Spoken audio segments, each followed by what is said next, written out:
The following program was made possible in part by a grant from Friends of IPBN. Additional funding was provided by the Corporation for Public Broadcasting. A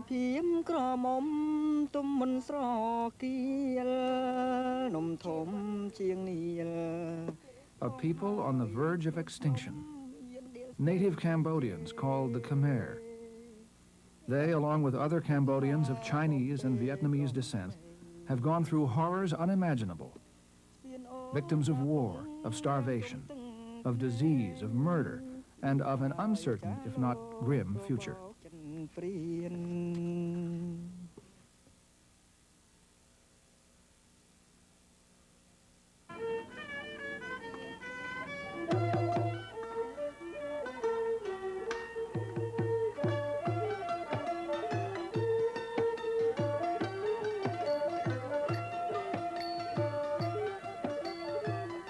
I was seeing too much and hearing too much.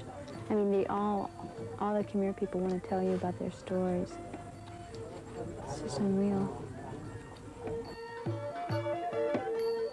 I'm just astounded by the strength of these people. There's nothing like it in the United States. You know, that they've lived through something that's just, to us, it would be considered unreality. How could this happen? I'm just amazed by them, how they can still be so open and loving, even though they've been through the horrors of genocide and watched their family members being killed. But yet they still trust people. And they trust us, and we're foreigners. Why do things like this have to happen? Why does one group of people decide to hate another group of people so much that they want to make them extinct? Pol Pot reorganized the social system by physically eliminating what he called a spoiled and corrupt people. All urban institutions were outlawed. Money, markets, schools, hospitals, all abolished. He turned Kampuchea into an agrarian society, virtually emptying the cities and turning the country into a vast slave labor camp. It was an attempt to restore the demolished agriculture system. We begin work on 4 or 5 o'clock in the a.m. and we stop working at 11. And we begin the work afternoon from 1 o'clock, 1 p.m. to 5 or 6 p.m. And during the night, we work also from 7 p.m. to 10 or sometimes 11 p.m. In my place that I work, we don't have rice.